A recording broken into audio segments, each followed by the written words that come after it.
What is up, guys? This is Olympio coming at you today with an updated version of my Zing deck profile. Now, Zing is, I've been testing it a little bit. I went to locals today with it and did quite well. It's just struggled with the Magispectre kind of matchup, only because of certain card choices that I had, but I kind of knew that would happen. Like, I had a lot of targeting cards and, giant destruction cards that just didn't really help, but I'm taking that all into account and still playing around with it. But this is the updated version that I'm fairly happy with so far. So without further ado, we'll go straight into it.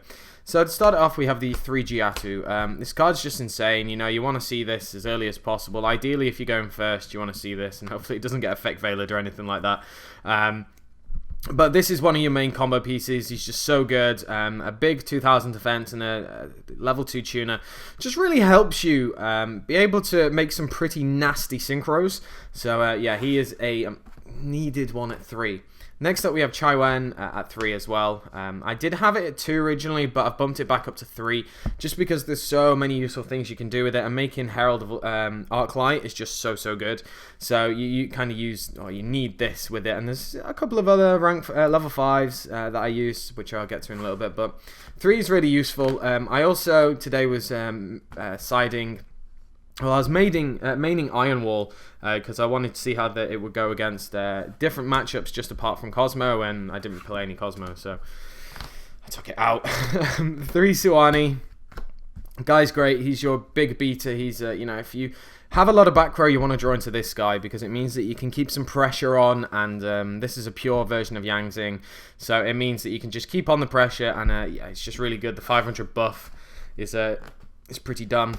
Then we have Bixi, Bixi, you can say it how you want. I'm pretty sure it's Bixi in the lore, with how it actually says in Chinese language. Anyway, being able to stop have your monster being unaffected by traps is pretty big. You can safely go into certain things, and it's just in general really nice cards.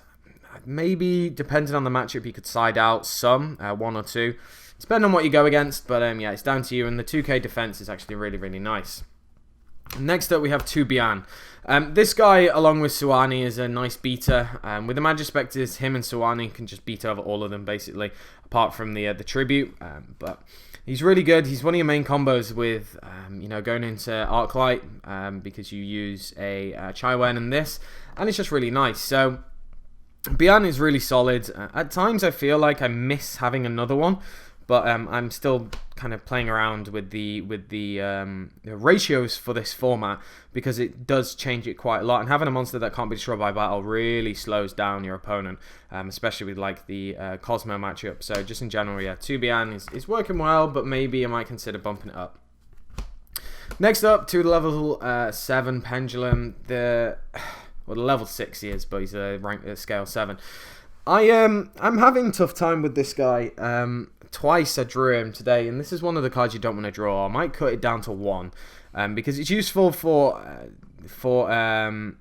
Baxia plays, because obviously if you go off Giatu, you can summon this guy, and then you can summon like a Chaiwen, for example, easily go into Baxia, spin, and then carry on making up your combos. So it's good, and people won't really pop it at all, if it's in your Pendulum zone or anything like that. Not that you would, but people won't pop it because obviously you're just going to get a free plus from it, and that plus nets some crazy stuff because it's either creation or path you're going to be searching. So yeah, so I might actually cut it down to 1, but I'll see how it goes. I'm actually not playing the other one, which is a Safraxi, I think it is, because I just wanted to see how it would work. You could play maybe 2 and 1 of the other Pendulum, but yeah, that's down to yourself. Next up, one of the most annoying cards to draw in the world, but it's actually needed. Like, you can easily go into Trish with it. If you've got things like Gradles, you can't switch the actual control of a monster, which is actually quite nice. So, it's an alright card, but you just don't want to draw it. It's because it's awful. And, you can go into some pretty interesting things, but it's down to yourself. I just run it as a 1 because it's actually a nice beater as well. And then finally, Paolu. The single one, today I kind of was a little bit mean. It was a Zing mirror match, and I went up and made a Baxia, with Paolu, Bian, Suwani, and Chaiwen, and the guy had 2 Dark Holes and a Raigeki. So I was like, oh, I feel bad for you. So it's really unfair, but Paolu is not bad as a one-of. It's you know, it's all right.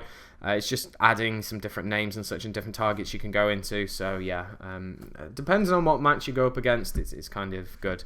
So that is the monster lineup. As you say, we only have Yang Zings as the lineup.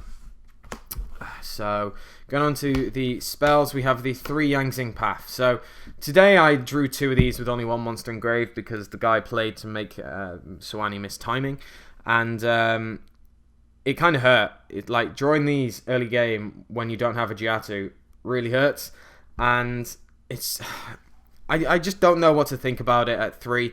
Normally it's a really good card, but I might try it at 2 and see, but then sometimes I just don't see it enough. So it's kind of one of those things that I need to just keep playing and testing. 2 Dark Hole. Dark Hole is just good, apart from the Magic Spectre matchup. This card comes straight out.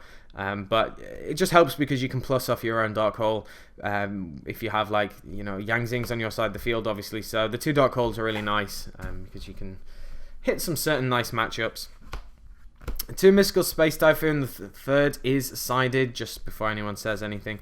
Card's great, you know, depending on what deck you go up against in the format, it's going to be good or bad, so it's down to yourself. And then finally the 1 Soul Charge. Card's great. You know, if you go for a backseer play, you can just spin everything back, so it doesn't matter that the fact that you've got your losing your battle phase. But one thing you can do, and you should normally do if you can do it, it's just what I will normally definitely consider before I play the Soul Charge, is can I get a Herald of Arc Light out on the field after my shenanigans, because that really helps, because not only do you spin stuff back from your opponent, it means that you can make sure you have a negation on board for something that they try and do. So Soul Charge is really good, but it's also about covering yourself. Going on to the traps, 3 Yang Zing Creation. This card, you have to see it as quickly as possible to generate a crazy amount of advantage. In the Yang Zing mirror match that I played, I actually had 2 of these face up, and yeah, it was just kind of game because I just outplussed him madly. But shout out to my boy Jack. It was a really fun game nonetheless.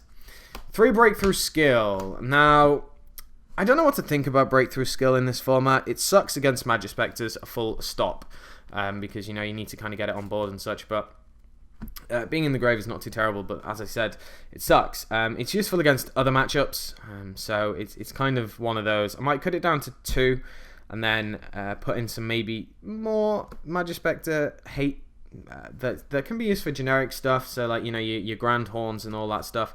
But it just completely depends on how I'm feeling. This card was alright today, but as I said, the Magic Spectre matchup, they just all came straight out. Because Totem Bird I didn't care about, just before you say anything.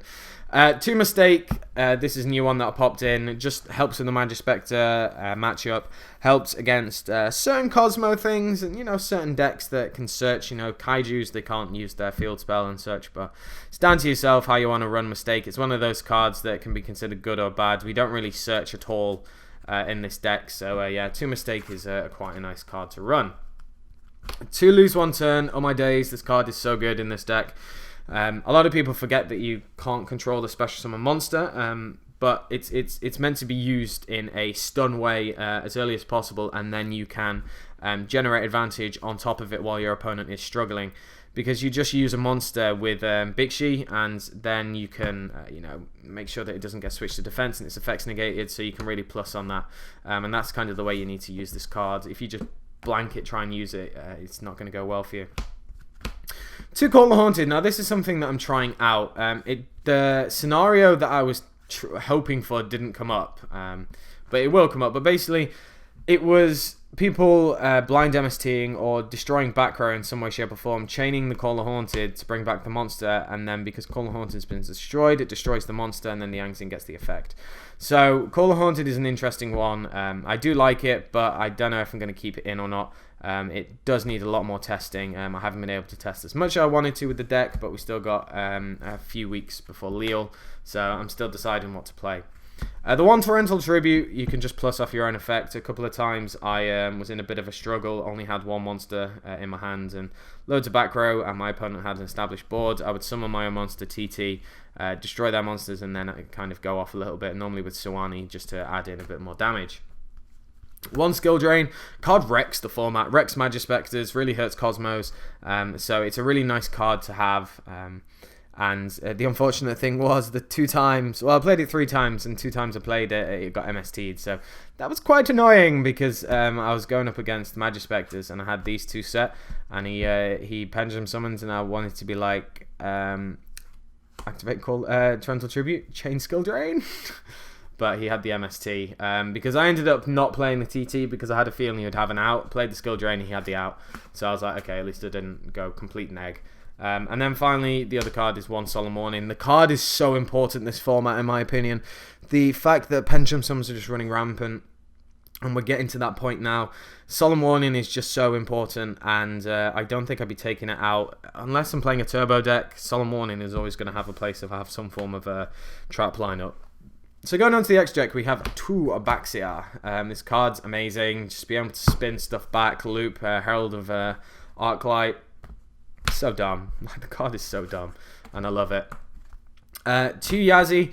Now, the reason why I've bumped this up to 2, I was never an advocate of having 2 in the extra deck, but now that there are things like Magispectors that target with their effects, and so many things target, Yazzie is really good to be able to bring it out with a buff. So first turn you can go Giatu, if you've got Giatu, for example, Giatu to get out Bian and Su and Bixi. Then it's invulnerable to battle and traps, and it's kind of difficult for your opponent to get over that, because there are ways to get around it, but it's kind of difficult, and it's just a really great monster. And then being able to scrap dragon your opponent's cards, really solid.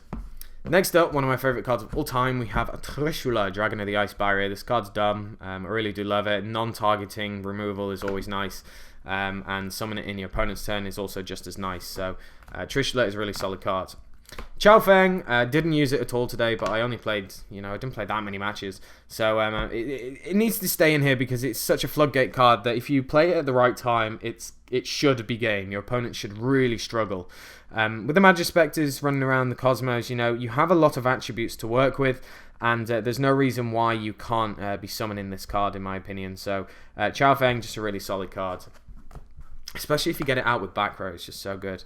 Scarlight, this card looks insane in ulti, by the way, but Scarlight was here just as a test to see if it'd be useful. I don't know if it'd still be useful or not, but I'm still having a think and seeing, so I'll leave it in for now.